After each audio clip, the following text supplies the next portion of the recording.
right, I'm on a so ya be don't cause about my do.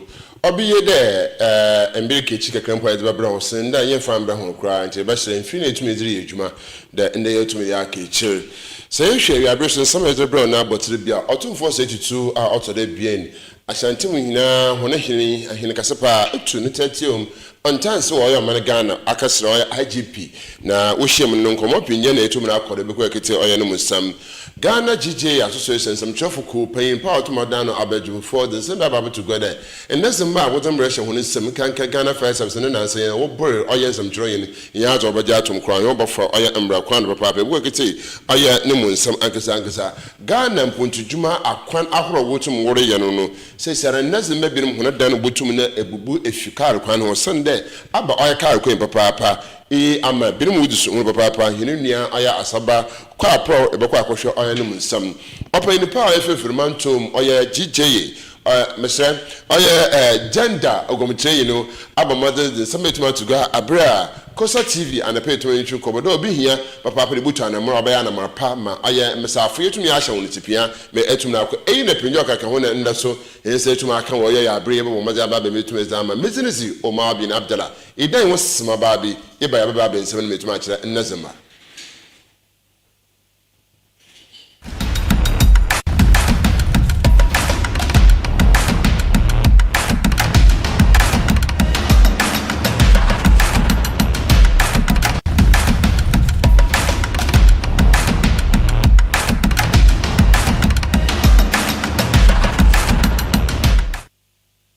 Payful aka nsembi esamanya no jeza wotum didina ntokonan wotum masomeje ba ye domi hina no wotum wo Ghana asan atro abakosan foforo Abraham payfa afebere to be wodi oya ba no kankan ya hemfo otumfo 72 oya hene kasepa otanamara na cheda nasem mapi a woka ho wotum djuma wotum zaman ano wotum na woka do mo wotum no arko oya nanyim Depende to me shall see so crack man or IGP then pepsi or not to an amount you be in Kitan. A Bocasam for fra or 242 etumna atro or sending there on Tucker that oil or 2 for another Hinkasibia or see all you got to do or with any church said 1 to some from all your police paying or that Ghana no mum or with any terminate for tomorrow. Iyama Ghana Benum to Mubu and some share to Matama or your 2472 then Nika saw singing on front no more or to my brand was papa.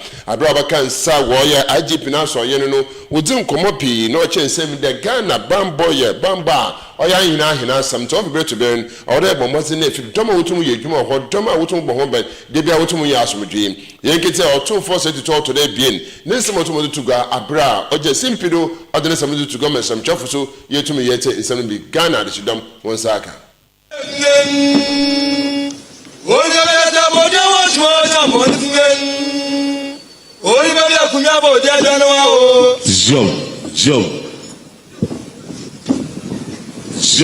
The Inspector General of Police, Dr. Christian Teteyo Yohono, the President of the Regional House of Chiefs of Greater Accra, my dear brother,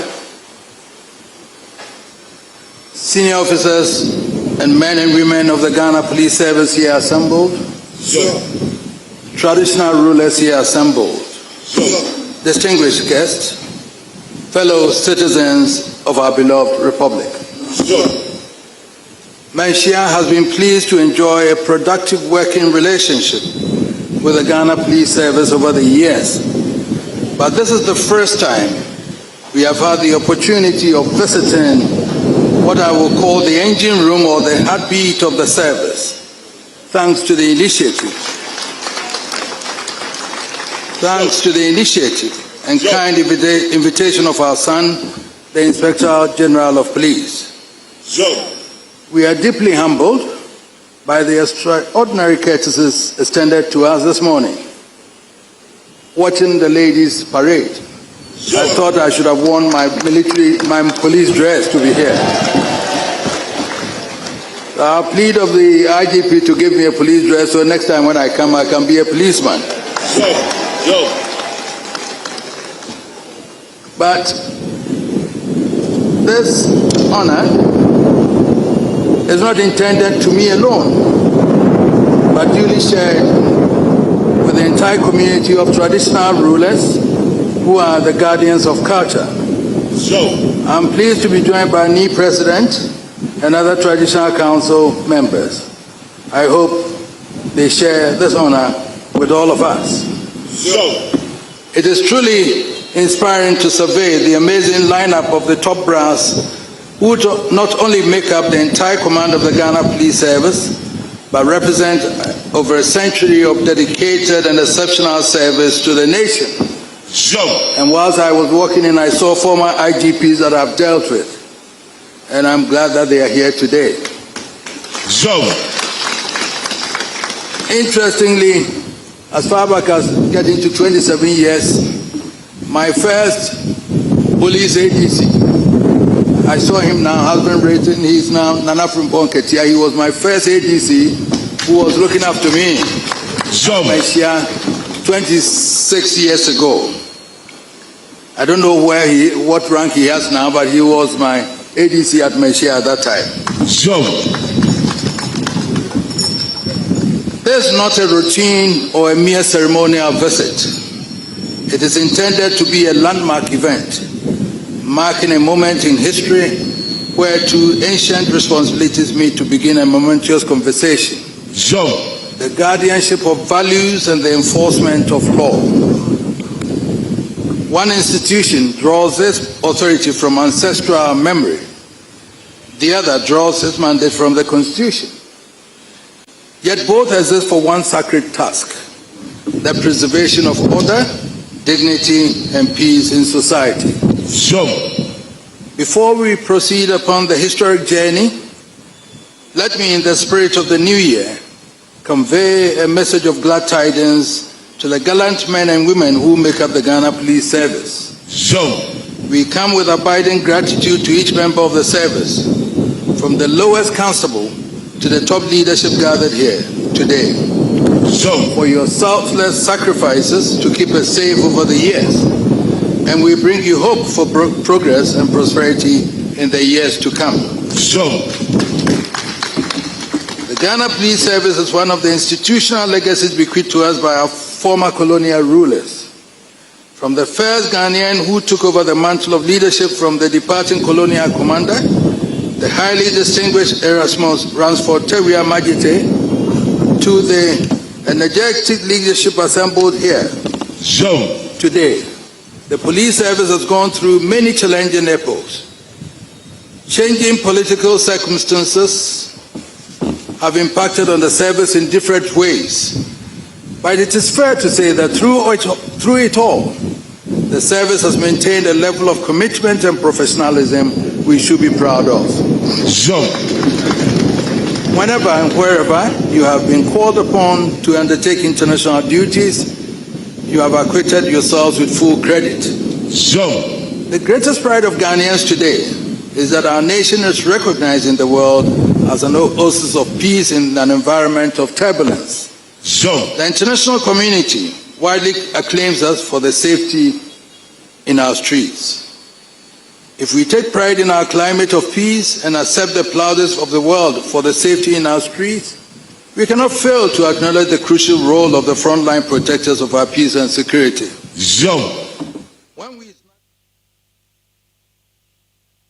Sami P. Nokia Kahono or 242 Abibim and not today bien. Our major simple at the two guard or the police for Mamazano from Brennan Shia, Abda Ayedmedon to Fayedmo, or Ghana Ho, or Amanazo. What's the Obibasa na Akasana and Kasana Sabi Abaka one so and Sana Otoma Babashano into Oya IGP to your known to Genesim period in Sidasun Koma or 2472 or any paying for Babakansa Ossi on Taka no Sida into Oya and Wapa there or 2472 what's in the church of situation Timanto Babakansa or Yan Kramantum no in about snuff from Etumachon or a Sabi. A man in Puanton Saffron will be out to Mokos and Nemum about Iron Anna Fiat Iron Nasa, you know, in Bichunkomo. Iron Hope Papa, it's a Waki Biaran, and as a Hoko Biara, police for Bayer, Master J. Etum, if you will be Biaran, our mother, if you to know why, IGP, the Mr. Chado.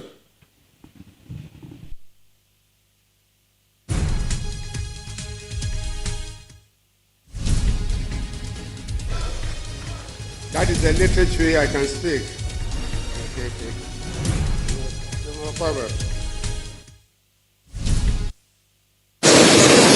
Your Royal Majesty, on 2472 the second,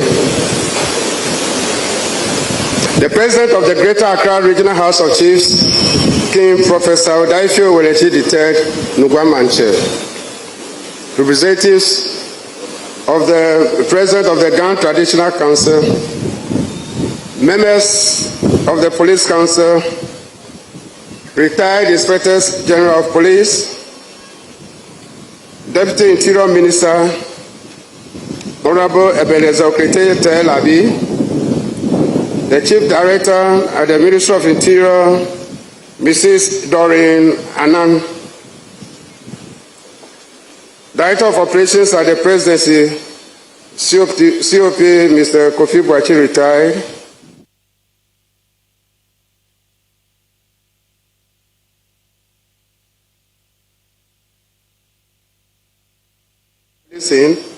African societies, particularly the Asante Kingdom, had well-established systems of law, order, and justice. The Ahifie policing system, administered through the Ashanti courts, was one of the earliest forms of organized policing in this land. These traditional mechanisms ensure social order, dispute resolution, and community safety through customs deeply understood and respected by the people. With the introduction of colonial policing, these indigenous systems were not erased, but rather blended into emerging state structures. The fusion of traditional authority with modern policing concepts helped shape the policing we know in Ghana today. Your Majesty, Nime, Name, ladies and gentlemen, as the revered occupant of the Golden Stool, you have not only preserved these values, but also modernized and strengthened them. Your consistent support for the Ghana Police Service, especially in the Ashanti region, has been both fatherly and exemplary. I recall that you have hosted several Inspectors General of Police and police leadership over the years, offering counsel, guidance, and encouragement, with doors always open to us. Ladies and gentlemen, as the Chief Constable of this country, I must commend Your Majesty and highlight your role in peace building and conflict resolution, which has had a profound impact on national security. Mentioning your exceptional mediation skills, which have restored peace in numerous conflicts across our nation, compels me to describe you as the King Solomon of our time.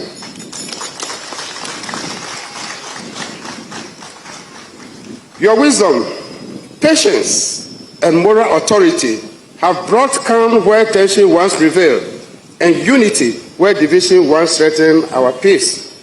Specifically, you chair the Committee of Eminent Chiefs that successfully resolved the long-standing Dagbon chieftaincy crisis, restoring peace and stability to the area. Your mediation efforts in Yendi, and more recently in the protracted Boku conflict, to mention a few, have yielded practical recommendations that continue to guide security operations. Today, the relative calm in Boku has significantly enhanced policing efforts and community confidence. It is worth noting that chiefs, as custodians of land, culture, and customs, remain indispensable partners in maintaining law and order. In this regard, Your Majesty, Damen sami suna ya IGP oto to ga abro o cheche ni semi no so kono biara don da so me dia o tun for say to Ghana for ya otu mo pelo ogodo otumo ye ho ejuma nto ba ben se ma bira boko conflict na ye za okaka wini nara wotum na onamotumfo na mbodo motum ni otum na OMAR jubro o se se arati ontira ka no apenya na etum na abraz nto wo yisum de obokonkozan efi etum na aboa ma nsam no etum na amasomje etum efiri wo ye not region na boko no nkwa no so wo yisum de aya ahefo otum ho so be ho na afemezi metum aboa eyi ne penya okaka wona IGP so otu wodi yi oye otumfo ano ensamchafo ye oye hise Ghana asur form ebien ebasa anan etode ebasa itsere idma donte papa na so abibaran no gomitrenya na president of them oya GJ okasa de kwana nazem bi mo fodo utumo bu ensamchafo ade utumo duhunu djuman on self fatakra pi na abasno ko wo yinsum de nche de mezama nyina ababa abasna akọ ane na ansa ejebi a otomo to oye kasowa gobi ohoho nazema wo ye wona afam de nsam chofo so ibiri mutu ko da koketu wonu djuma na so Ghana Fire Service a nche ija na wotomo ho ko na so je na wotomo dum no na oban de nsam chonya akoketu no djuma sakura po sabi sana na afata nsama nya ko na ofoda wotomo ye fare ama OGJ president abadumfo ne wi abepapa de nsam chofo nsam etu na that to god dem pepper so wotomo diri ekwana wa afada wotomo abur oye nsam chronyin nya do wotu fo kra for oyam bra kwan papa e kan oye odumje adwuma hunu pen na odan no oye da mebia no de no nsem bi odba botu go oya abo an ne yansam a ama adwobra otum bom nti sisi arazi oba from bra kwan do na first service fa wotum na wudire medwuma no wonye wa from bra kwan krapo binim etu acha hunu adwen da woyi pen na odan odumje ano wo oye ka so no kwade na anam no do madam nsem yetu misisi no o mamozi na wonyi ni fiwa kra yinkite oya abadwumfo OGJ president of the OMAR Ghana nsem oto ntugwa wada mesem yo. The public's right to information and Ghana's democratic order is also under attack by this incident. The GJ finds this conduct deplorable, disgraceful, and indefensible. Once again, I stress on it that the GJ finds this conduct deplorable, disgraceful, and indefensible. No emergency or security institution has the authority to intimidate, assault, or obstruct journalists under the guise of operational control. Such conduct reflects a dangerous culture of impunity that must be confronted decisively. Colleagues, the GJ is appalled and deeply concerned by the wobbling, weak, and wholly unacceptable defense put forward by the Ghana National Fire Service through its public relations officer, DO2 Desmond Aka. The claims that the officer did not assault the journalist but merely seized his phone because he was recording an altercation without permission is untenable, misleading, and offensive toward basic intelligence. No officer of the Ghana National Fire Service has the authority to confiscate a journalist's equipment, obstruct coverage, or demand permission for lawful journalistic work at a public emergency scene. This explanation not only fails to address the serious allegations of assault, but also betrays a disturbing ignorance of press freedom and the law, and reinforces public concerns about institutional attempts to sanitize and justify misconduct rather than confront it with honesty and accountability. And let me add to this. I personally reached out to the authority, that is the PRO of the Ghana National Fire Service. And you could see the arrogant, the confident, the ignorant, the insolence in which he was defending the act and speaking is nothing to write home about. And their statement itself is very, very contradictory. On one leg, they said that they are here to identify the officers. On that leg, they said the officers did not assault the journalist, and that they only took his phone. So which is which? You are here to identify that they are your members, they are officers. Yet you said that they did not assault. So which people? The people who are not your members did not assault journalists or your members or the officers you're talking about. We don't get it. And on another leg, what he even said was that because of the safety of journalists and properties on site, when they go to the grounds, they have boundaries. They need to always protect their security zone.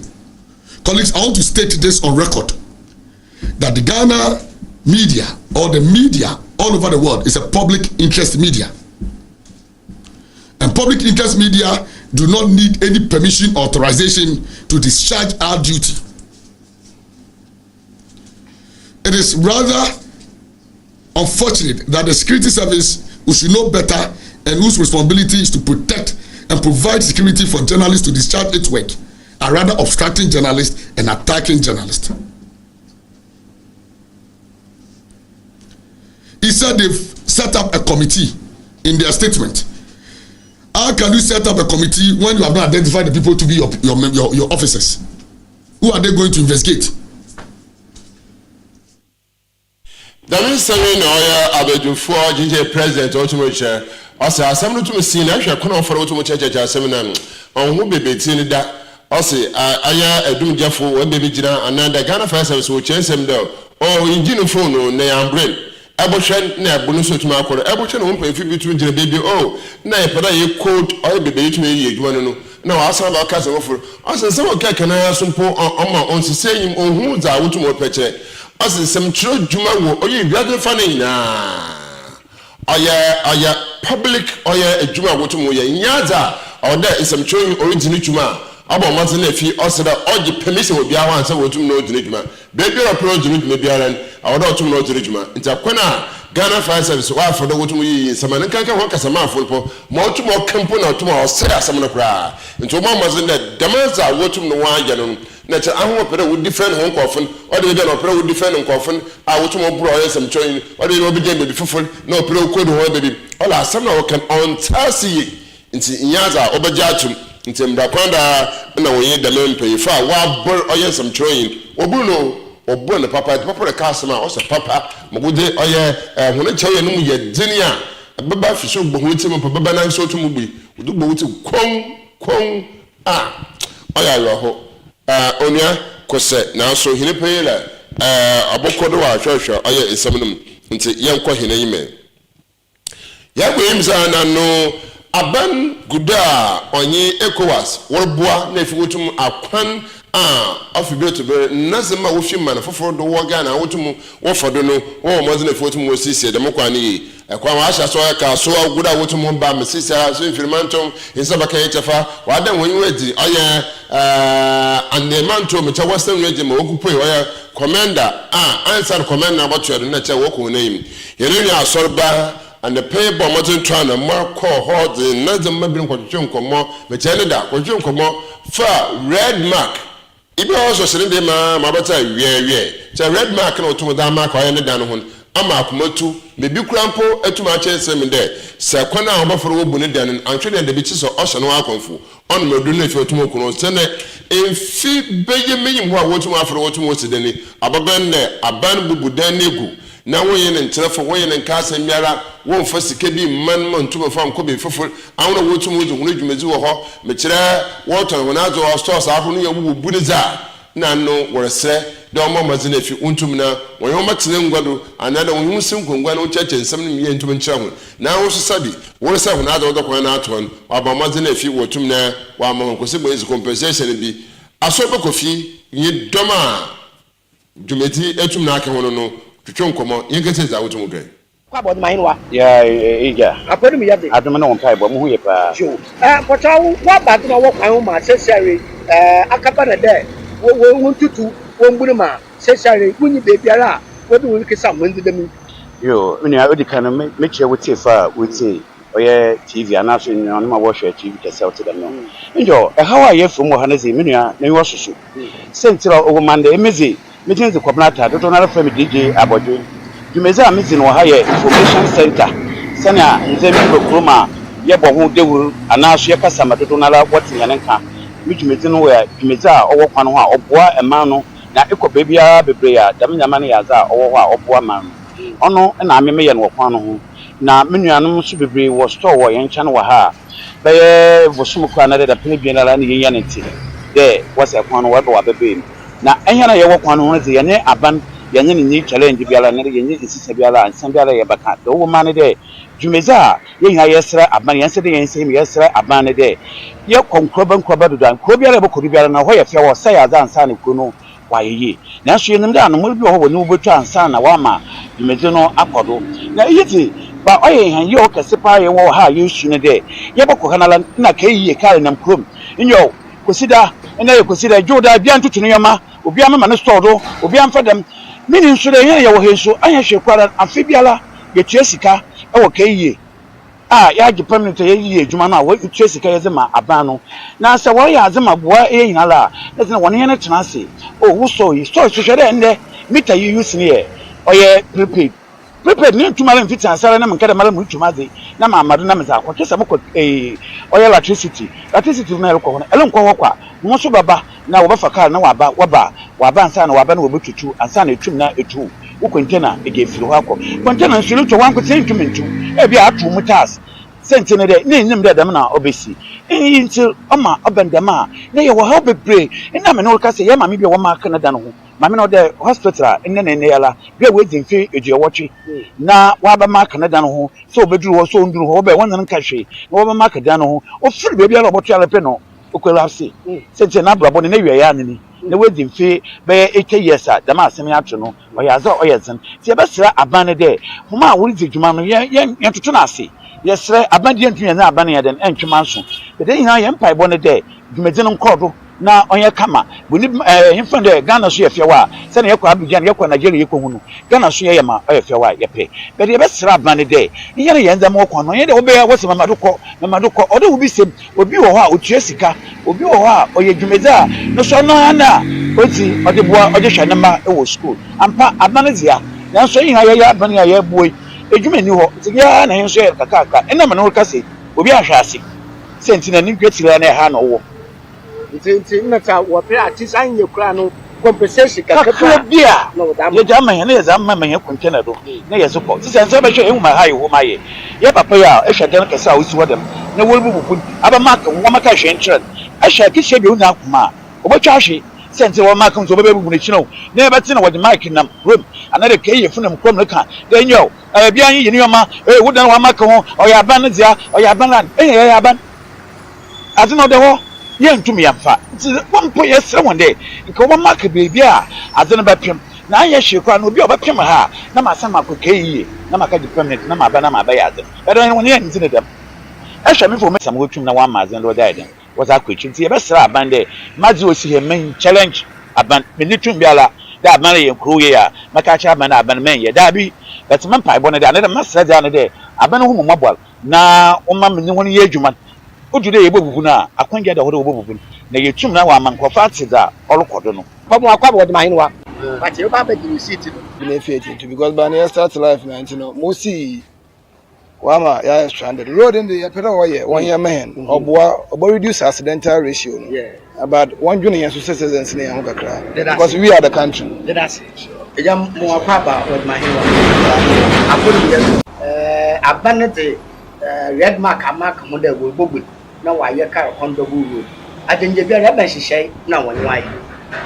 dala ka fe ibel mu mbalembo wow ese mo ana mo ko outside mo po yem ko wa mark outside mo no mark on one ka je mo fe won so wa mark ko ose wo mo kan sa se bi anje be na go ka be bi de o se de wo twa Madam says some say them can me say no. We some permission why president dad over 30 years. And about black person movement. What's the ECOWAS way? Beam say ECOWAS so Ghana government no use highways so I don't know. It's some more can they be contacting. You know sure they shall sound over there. Until that is happening, no move out. It's the moment so adinje biara eta asase no wo plan na side plan na eye no ya ga wo car kwema na there's nothing like that at all Miss Lemon, gay, when you try. You better miss some way. Mammy, some young Miss Surveyor, look at the time. No, I permit Nazina, Edison, who say, there were Kada or car from away, Wabba, stop worker. I saw nothing like that. You miss me, they may read it out. No, so was it for the car point, but it won't work. Improvement in a grower. I have no clue about it. But I give him more than I be a dumb. Then I can read. Not so free. But I'm also a moko. So I don't move. I don't wear that some. Utamas are there for that. What was it? Oh, UK. Oh, very nice. It's not today. I want to eat you, man. What bend me say, oh, here, and now, woman, I can't on one bay. I didn't get no, I'll be just the week now. I've been some commit suicide. About commit suicide, Telling you because as my requirement, how possible?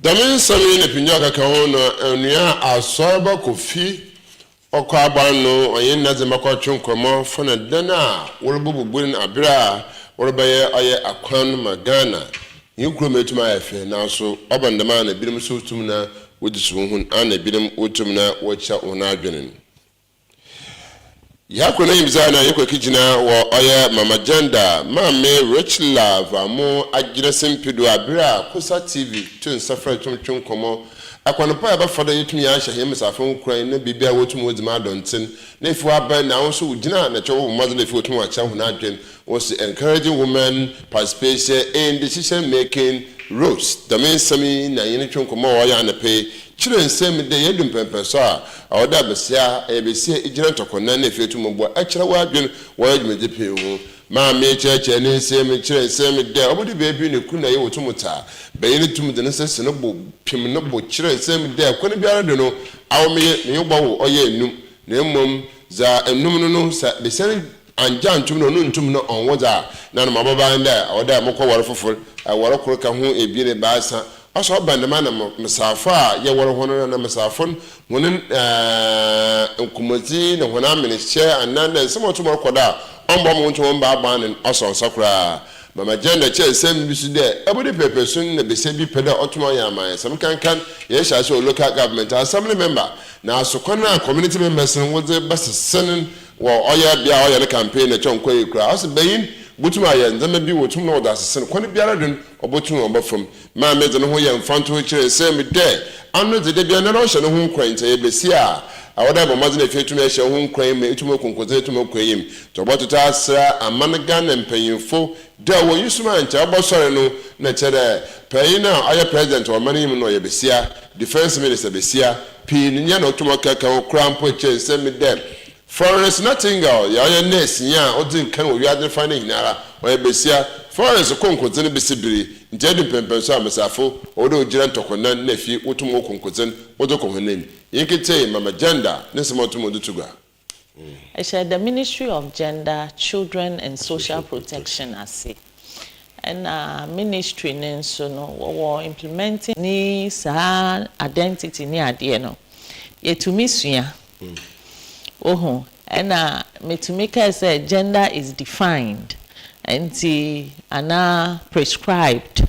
And no say bibi aya prescribed there to make say who call uba hasisia na ye ka say aha no ma wure mu a e was say won share uniform we entina ha memma ne be dress sia na chere say mo na ma ye nhihye na to ho enti ekoba ne say ethnic group bia won nhihye what you asia aye ma eni memma enti bibia nkrofo dwi ho say emano sena what you asia yeti enti ana yet to make the gender stereotypes ni ade the perception of people known so against women say na yeti it is because of their identity and roles winning in our gender issues yes see one say ya tagi yes young kasano ye for the kitchen what you see ye home no na ye hwe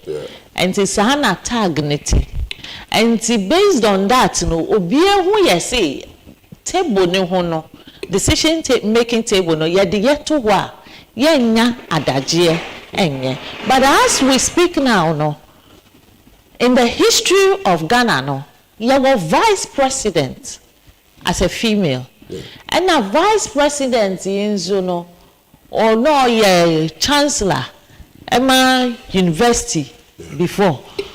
And na Ghana ha ye was a siano. Ye were female woman ye we ye friend say ministers. Omo ye MPs.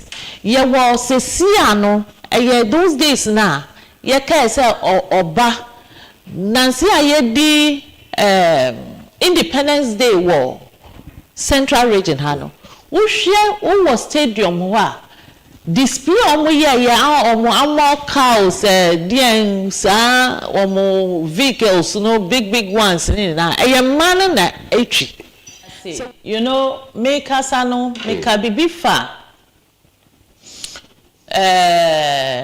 say oba no omo nye assertive oba onye assertive oba onye empowered oba onim ni right entiana.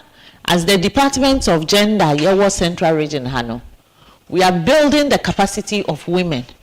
What you see, especially the girls, you know, because every woman was once a girl child, and you know we are building their capacity.